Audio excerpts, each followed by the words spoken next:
নির্বাচন নিয়ে যখনই কথা বলি একটি রাজনৈতিক দল দু একটি রাজনৈতিক দল বলা শুরু করে বিএনপি শুধু নির্বাচন নির্বাচন কেন বলে। হাসিনার মতো জোর করে ক্ষমতায় যেতে চাই না।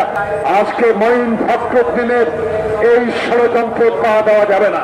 একটা বিষয় যেন মানুষের মধ্যে সন্দেহ জাগ্রত হচ্ছে, নির্বাচন নিয়ে যখনই কথা বলি একটি রাজনৈতিক দল দু একটি রাজনৈতিক দল বলা শুরু করে বিএনপি শুধু নির্বাচন নির্বাচন কেন বলে।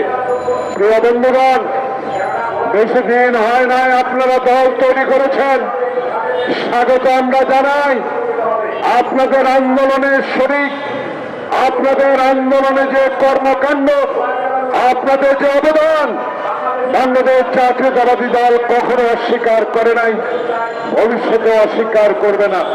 কিন্তু যখনই আমরা নির্বাচনের কথা বলি তখনই আমাদের সমালোচনা করেন। নির্বাচন দিলে কারা ক্ষমতা আসবে, জনগণ কি করবে, কারা সংসদের সংখ্যাগরিষ্ঠতা পাবে, একটি সুষ্ঠু নিরপেক্ষ নির্বাচনে জনগণ সিদ্ধান্ত দিবে কারা সরকার গঠন করবে। আমরা তো হাসিনার মতো জোর করে ক্ষমতায় যেতে চাই না। আমাদের নেতা তারেক রহমানকে উদ্দেশ্য করে অবৈধ সংসদে 2008 সালে আমি সেই সংসদের সদস্য ছিলাম। সেদিন দেশনেত্রী বেগম খালেদা জিয়াকে বলেছিলাম আজকে মঈন ফখরুদ্দিনের এই ষড়যন্ত্রে পা দেওয়া যাবে না।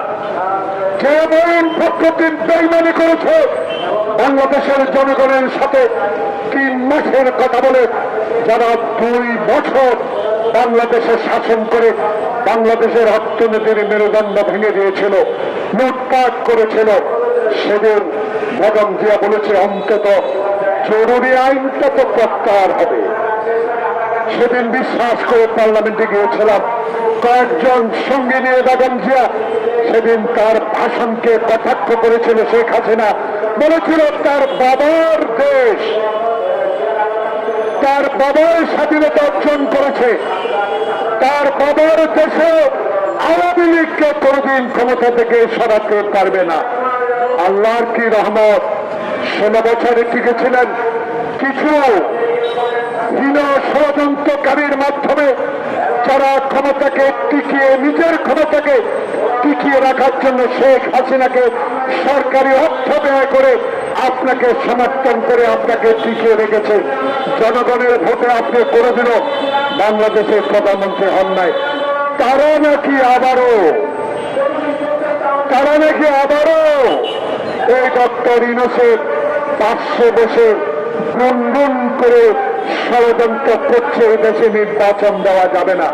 প্রিয় বন্ধুগণ, নির্বাচন আমরা চাই, জোর করে নির্বাচন আদায় করতে চাই না।